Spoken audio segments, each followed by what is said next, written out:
Hi everyone, I'm Dirk van der Linden. In this presentation I'm going to talk about two things: what interspecies information systems are and what you can do as a researcher and engineer, hopefully getting you excited for all the things that requirements engineers can do to help advance the state of the art of how technology for animals shape human behavior towards those animals. I'm a senior lecturer at Northumbria University, teaching primarily requirements engineering and user-centered design. And given that the lab I co-founded is called Tech for Animals, you might guess that I focus heavily exactly on that domain: how to design and build technology for animals. Some of you might also remember the work that our lab started right here in the Requirements and Engineering Conference a while ago, back in Lisbon in 2017, when we discussed the difficulty of doing requirements elicitation with animals and describing some of our first thoughts of how to develop technology with and for animals. Now, I know it's been a while since you've heard from us, but we haven't been twiddling our thumbs. In the meantime, we've been studying a lot of the technology for animals that is currently out on the market, what people really need out of it, and how they actually use it. And those very insights are what has driven me to conceptualize this interspecies information systems perspective that I'm sharing with you today. That brings us to the first big thing I want to speak about. What exactly is an interspecies information system? Now, before we get into the details and try to model such a system, let's first think about the way we exist with different species. Take, for example, you and your dog. You live together, you go for walks together, you share food, good times, bad times.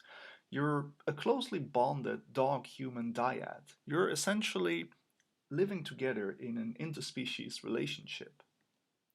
But let's be real, as a dog-human dyad, you don't exist in a vacuum. The way you relate to and interact with your dog, or to anything nowadays really, is situated in an expansive ecosystem of technology and information systems that inform, empower, and sometimes might even manipulate us. And that's no different for the way that we live together with animals and the way that our behavior towards animals is shaped. So let's build a conceptual model of the interspecies information systems together. It all starts with what we've just been talking about: actors of different species. And for convenience here, let's just call them human actor and animal actor.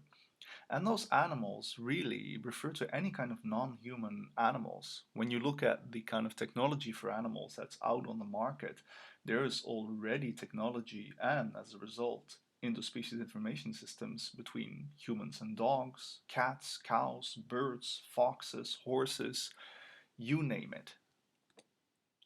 Now, let's add some technology into the mix.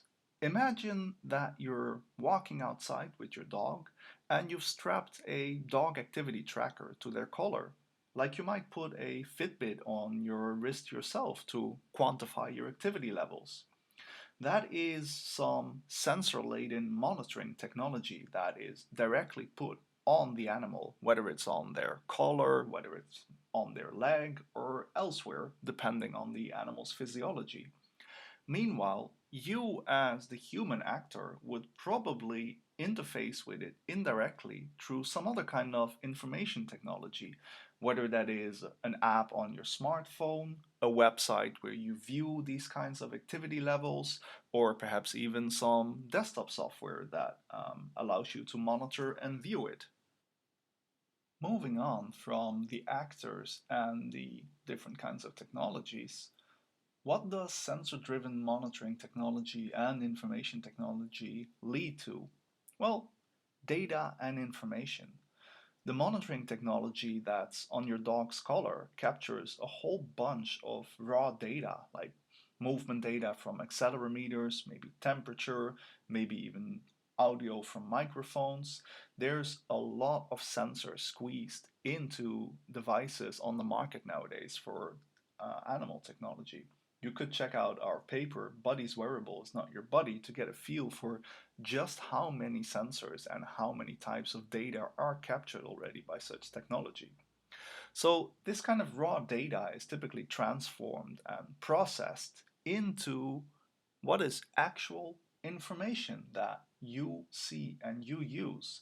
So you don't need to read the accelerometer data raw. No, you take a look on your phone and your app tells you how many steps your dog's taken today. It might give you the historical data. It might give you a whole bunch of information of what your dog has been up to today in the past and maybe even what it might be up to in the future.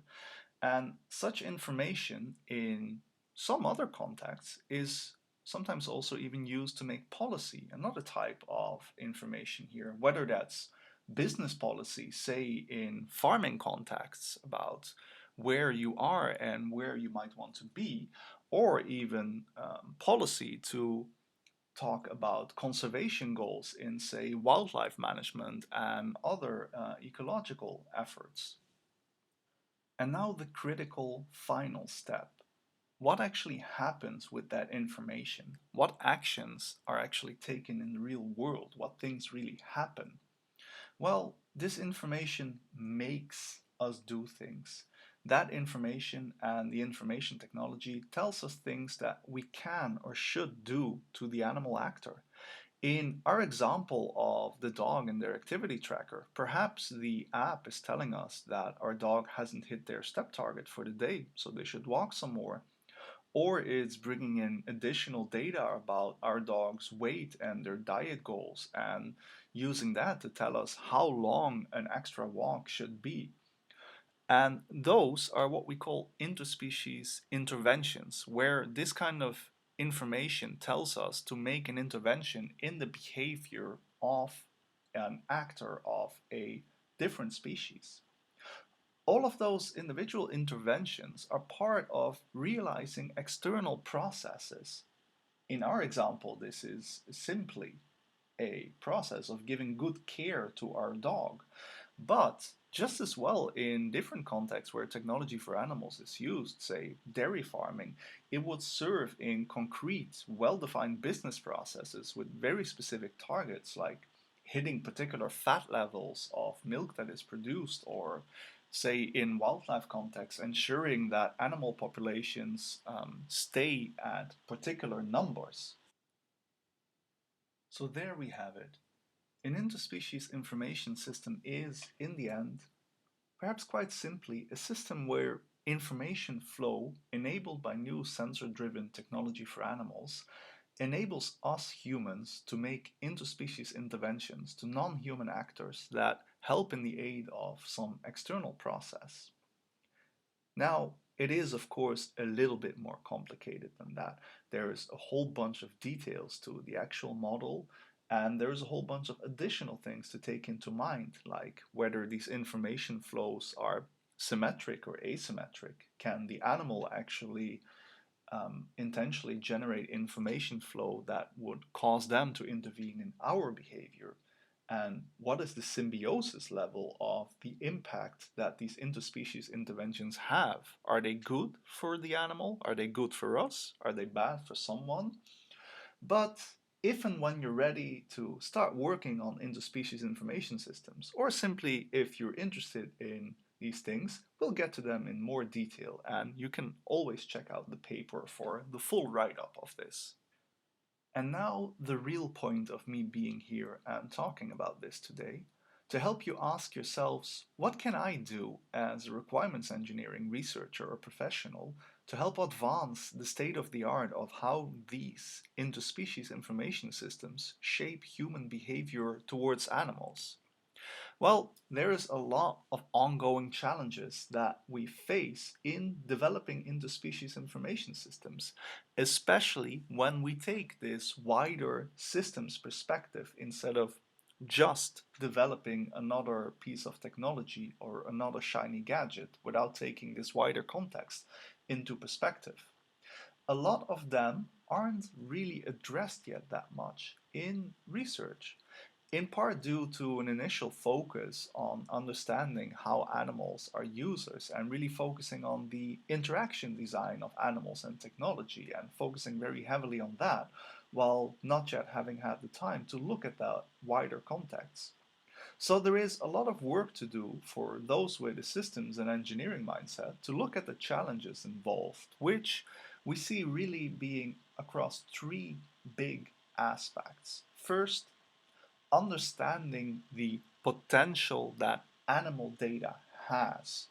What kind of potential do these systems actually have? And that includes questions like how animal data can reveal information about humans they interact with, what data you actually need in order to get a system to do something what users really want with it. All really requirements engineering challenges. Second is how do we transform that data into those suggested interspecies intervention? And that might also include questions like how can you actually make sure that users are motivated to keep performing those interventions? And how can you determine what is a minimal intervention to achieve some kind of impact? And third is understanding the impact of those interspecies information systems, which might include questions like how can we actually anticipate whom interventions will be beneficial for, and could we actually design a system that could reflect and react to the behavior of its non-human actors? So, could your dog actually inform you through an interspecies information system that they don't want to go for a walk today because they're tired? And I guess you might see that a lot of these ongoing challenges and questions are really a matter of acknowledging that ever important thing in technology design, context, and how context of the system changes a lot of the implications for the design and use of these kinds of technology for animals. Let's look a little bit more at these three aspects. To first understand the potential of animal data, we need to think far more about the information that is contained in the data that an interspecies information system captures of its animals, both directly and indirectly. And just to show the diversity that we're dealing with here, there is technology for a lot of different kinds of animals. Looking just at what has been done in recent past work in the past 3 years or so of the International Conference on Animal Computer Interaction, there's been studies of technology for and with the obvious animals like dogs and cats, of course, but also opossum, platypi, elephants, monkeys and apes, white-faced and orangutans, cows, cockatoos, bears, fish, horse, pigeons, parrots, pigs, bees, and of course humans.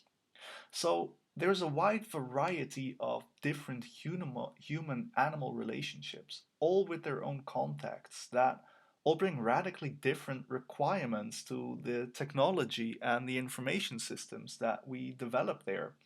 And what you can do here is help study technology for animals in the wild so that we can much better understand what data of different human and animal contexts really shows, so that we not just understand better the potential value of such data, but also the extent that we need to be careful in processing it and protecting it, and what otherwise unforeseen consequences that data might have. Think about well-known things such as wildlife location data being a gold mine for poachers, but also less explored matters like pet location tracking reflecting human location and having a lot of privacy issues as a consequence. Second, to transform data into suggested interspecies intervention, there is a lot we can and need to do as well. It's not enough to just build this technology and then also develop a nice user-friendly app that gives some suggestions how we might behave towards animals. All this work needs to be done right, and that means in collaboration with relevant domain experts like veterinary scientists, animal behavioralists, ethologists, and so on. And we need to study and understand better how these suggestions can actually be made understandable for regular users who don't know anything about animal behavior. We also need to make sure those suggestions remain convincing and that users remain motivated to do that. So essentially, where you can really work on is that ever important translation between different users and stakeholders that we as requirements engineers are so familiar with. Third, to understand the impact of interspecies interventions, we also need to work a lot on understanding better what impact is actually realized by these interventions that the interspecies information system suggests, and how we might actually enable a kind of symmetric information flow so that non-human actors, the animals, can also actually generate interspecies interventions towards us. How you can help here, for example, is again by bringing in that ever important real world context through, for example, studies looking at the longer term impact of these interventions on individual level, and perhaps far more importantly, how they actually affect those external processes. Because right now there is very little work, for example, that relates the individual interventions that these systems suggest and the impact they have on animal actors to how they influence their external processes. So there are a lot of interesting angles from a business process modeling perspective to see how a piece of technology and the way that it is designed actually affects, say, the business process of a farm, how it actually affects our long-term caregiving perspectives, and a lot of good work to be done there. So that's been a brief introduction to what interspecies information systems are and some of the ways that we can really use requirements engineers like yourself to help advance the state of the art. So thank you for your attention. And most of all, I hope this has piqued your interest and you're already full of ideas and questions. In which case, please don't hesitate to get in touch. I look forward to chatting with all of you and hopefully seeing a lot more work in the RE community on guiding the development of this exciting new kind of tech for animals in the right direction. You can always reach me on Twitter via @DirkVDLinden or find my contact details on my website shown right there at the arrow.